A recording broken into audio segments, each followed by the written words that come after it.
This 14th chapter is titled Expansion. A few weeks after I arrived at the ashram, which is a place of spiritual hermitage, a group of Americans led by a medicine woman / Aphrodite / Kelly from Charlie's Angels came to visit. Her outfits ranged from hippie meets Earth Mother to Native American, leather bedecked with tassels and feathers, and she brought a bevy of followers with her. These were the first native English speakers I'd met since my arrival in Rishikesh, very sacred town in North India. Since I arrived in 1996, Rishikesh had become a hub of tourism, the yoga capital of the world, so to speak. At that time, while it wasn't exactly off the map, especially since the Beatles had come to Rishikesh in the 60s, it was still far from a tourist destination. The southeastern part of Rishikesh, Swargashram, where Paramarth-Niketan lies, the ashram that she stays at, across Ganga and the south from the hotels and restaurants, tended to attract more Indian devotees than Western tourists. And by the way, this is outside of the book, but this ashram that she is speaking about, she still teaches at, I believe, and almost every night on YouTube, there is a live Arti ceremony at the Ganga, which you can see. Arti is a ceremony involving fire. It might involve a lamp, it might involve a Vedi, a sacrificial pit where ghee and other herbs are offered, and hundreds and thousands of people gather with lights at nighttime to share love for this river, Ganga. Just incidentally, while I was falling asleep a week ago, I happened to find this live stream from the very same ashram that she is speaking from, and her guru that we meet in this book was there on my screen, Pujya Swami Chidananda Saraswati, and I thought, hey, I know him from our book. And here he was, still, decades later, leading the Arti at the Ganga. Anyway, do check that out when you have the time. Here, among the ashrams, tea stalls, and small shops, you could buy Rudraksha malas, which just so happens to be the one that I'm wearing right now. These are strings of prayer beads made from the seed of the sacred Rudraksha tree. You could also buy Ayurvedic medicine, holistic medicine stemming from the Vedas, oil lamps, and statues of the many manifestations of God. Back then, when I walked in the market, heads would turn and calls of, Madame, Madame, shawl, Madame, mala, Madame, resounded. I could feel the eyes of every shop owner and chaiwala on me. Not lasciviously, but simply resting their eyes unabashedly on someone who was new and different. Today, foreign tourists are ubiquitous. Signs are written not just in Hindi and English, but in Hebrew, Russian, and other European languages too, and about half the people on the roads are non-Indians. The group leader was Jacqueline, and when her group arrived, my world shifted from the internal to the external. I was drawn into socializing, which had been absent during my first weeks at the ashram. If you'll remember, she had become so inwardly withdrawn that she could hardly even speak any words at all. Other than the occasional words with Swamiji, which now focused on work and projects, and basic discussions with the kitchen staff about an apple or a clean towel, I barely spoke. There were no cell phones, Zoom or FaceTime. There wasn't even a landline phone at the ashram I could use. I could make calls only from the phone booth in the marketplace. Inconvenient and expensive. Jacqueline and her 25 American spiritual seekers were middle-aged, mostly interested in energy healing, opening their chakras, the energy centers, and indigenous rituals. While there wasn't much connection between us in age, background, or interest, we were all spiritually inclined Americans who spoke American English. That was enough for me, and I spent most of my time with them. We ate together, walked together on the banks of the Ganga, and laughed at people farting and picking their nose in public. One evening, they invited me to join them for a Reiki workshop. Upon their request, my guru, Pujya Swamiji, had brought in a Reiki master to teach them. I knew nothing about Reiki, but at one point I was excited about everything. At that point, I was excited about everything. My life was an adventure, and I had no idea what the next moment would bring. I was in God's hands now. Walk on the Ganga? Sure. Tea? Sure. Reiki? Of course. When I entered the room, the Reiki master was explaining the level 1 initiation he'd be giving that evening. I had missed the introduction, and as I entered, he was saying, "So my assistants and I will be initiating each of you. As I mentioned, you will not feel our physical touch on your body as Reiki works on the energetic body." Chairs were assembled, and one of the members of the group reached her hands out to me and said, "You should go in the first batch because you must have work to get back to." I sat in the chair in front of the Reiki master. "You missed the introduction," he said, "but don't worry. Just close your eyes and allow whatever is meant to happen to happen." After a few minutes, he spoke again. "Your chakras are so open, much more open than I expected to see in anyone. We are only giving level 1 initiation, but your chakras are so open I think you're ready for level 2 initiation too. If you'd like, I can give it to you now." My vocabulary was formed by SAT, Scholastic Aptitude Test, and GRE, Graduate Record Exam preparation books, AP, Advanced Placement English classes, and the word-a-day games my parents had initiated when I was in junior high. "This is fun," they would announce each evening after dinner when it was time to play. I didn't find it fun. None of my friends had to play word a day at home with their parents. It was not only not fun, it was a violation of my precious free time. But they were insistent. "Sit down, this is fun." In any case, none of my vocabulary preparation included words like chakra or Reiki, or even the word initiation the way the Reiki master was using it. I had no idea what he was talking about. But sure, why not? "Okay," I said. The level 1 seemed to have only taken a few minutes. He hadn't even touched me, I had just had to close my eyes. How much more could level 2 be? I smiled to myself in amazement at this incredible and unimaginable adventure on which God was taking me. At some point later, a voice seemed to travel from somewhere into my ears. "Okay," I could hear it say, barely audible, "You can get up now." The voice was a physical sensation traveling from somewhere outside me, into my ears, through my ears, and into my arms, which reached to my sides to grasp the sides of my chair. It traveled through my ears into my legs, and I leaned forward to rise. I had no idea how much time had passed since I had sat down or what had happened. "How do you feel?" the Reiki master asked. The words traveled through my ears and I could feel them in my body, but could not conjure a response.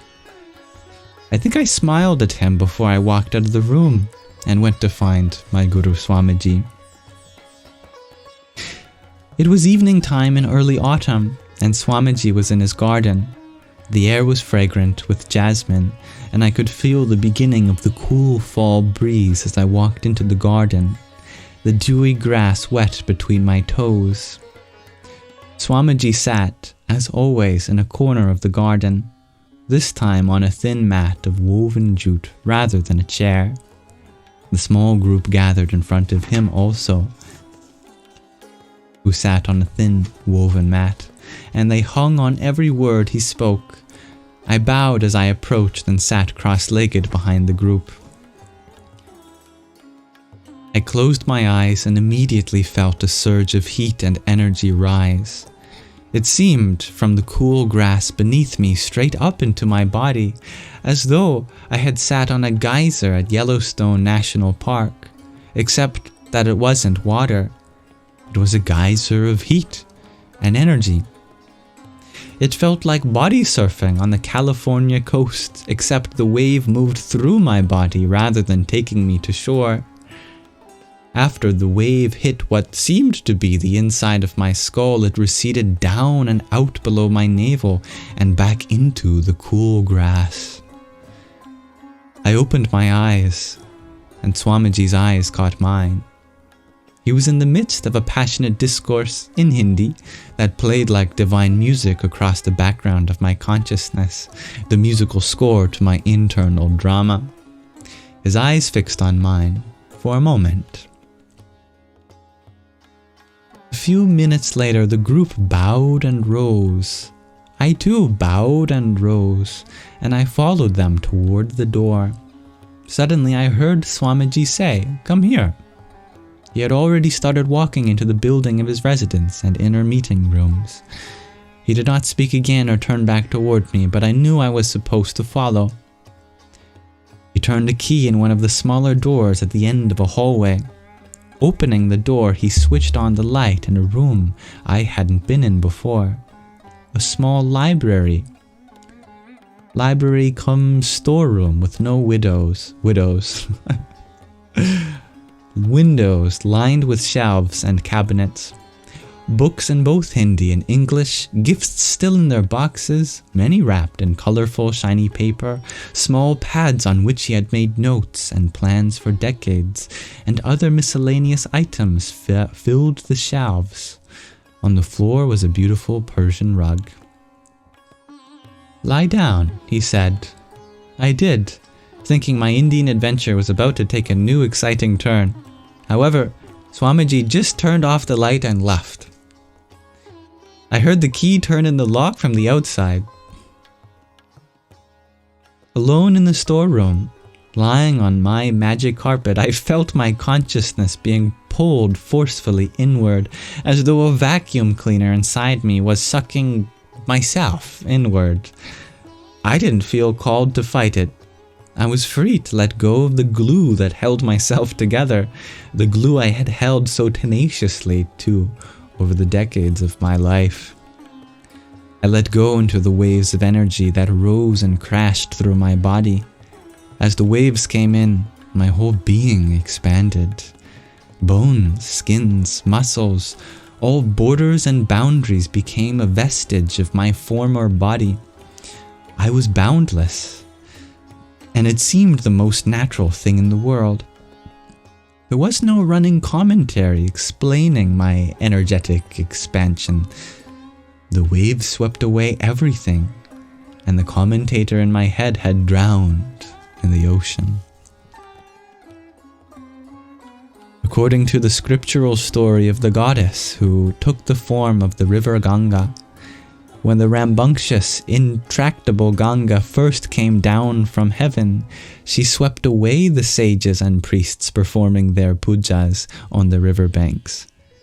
The surge of her uncontainable waters washed everything away. Ganga was now flowing into and through me, raising and annihilating everything made of matter. Everywhere I ended and the universe began. I was the universe. As I inhaled, my chest rose and rose above the shelves of books. I filled the room, and I was still inhaling. These shelves and walls too crumbled into the waves of my breath. My awareness rode the waves, existing not in the grey and white matter of the brain inside my skull, but in every molecule of the world inside me and outside me. There was no distinction. It all was me. The air around me, the room, everything pulsated with my breath and grew and expanded. The walls and shelves obeyed, and they too made room for my ever-expanding being. It all was me. After an indeterminate amount of time, a sound in the dorm reached through my ears, through my brain, and found me floating somewhere beyond it. The noise took hold of a part of my consciousness and carried it back to my body, into my skull, into my brain. By the time my guru, Pujya Swamiji, had opened the door and turned on the light, I had processed the sound. Ah, a key in the lock. Standing in the doorway, hair, beard, and robes merging into one extraordinary formless being, Pujya Swamiji looked down at me. I could not make the borders of his body or clothes stay in one place. They kept dancing, merging into and out of the space between him and the door frame. But his eyes were sharp, clear, and in focus. "How are you feeling?" he asked. I exhaled, and my consciousness escaped on my breath into the dark brown of his eyes, into a world I'd never visited. A fragment of awareness left back in my brain registered that he had again turned off the light, closed the door, and once again turned the key in the lock from the outside. His form had left, but I was still in the world of his eyes. At some point, after another indeterminate amount of time, I felt my awareness draw itself back into my physical body. The room and walls and shelves no longer moved in rhythm with my breath. I was aware, for the first time, of the softness of the rug beneath my bare heels and on the back of my hands, which I noticed lay to my sides. My eyes were closed, but when I opened them, the room was so black I wasn't exactly sure when they were open and when they were closed. I blinked a few times and finally realized the room was dark. I had not lost my sight. I was again aware of the rise and fall of my own chest and belly as I breathed, and my own body was once again able to contain the breath. My skin tingled, and I floated in my ocean of joy. A short time later, I again heard the key in the lock. This time, the sound did not have to reach through my brain to find me. I heard it the first time, and I understood it would be Swamiji coming back. But it wasn't him. It was the cook, the lovely cook, who, as he turned on the light, looked at me as though it were perfectly natural for me to be lying awake on a rug on the floor of the storeroom with the lights turned off. "You must eat," he said. "Swamiji say you must eat." He bent down and took my hands in his. I had no awareness of muscle or muscle tone. I giggled to myself as I realized that I could not figure out how to make my limbs move. I knew that they should move, but how to make that happen was a non-concerning mystery. Eventually, the cook was able to peel me off the ground, and as he helped me stand, my coordination returned. Hand in hand, I followed him into the kitchen, where he sat me down on a woven mat and placed a tiny wooden table in front of me.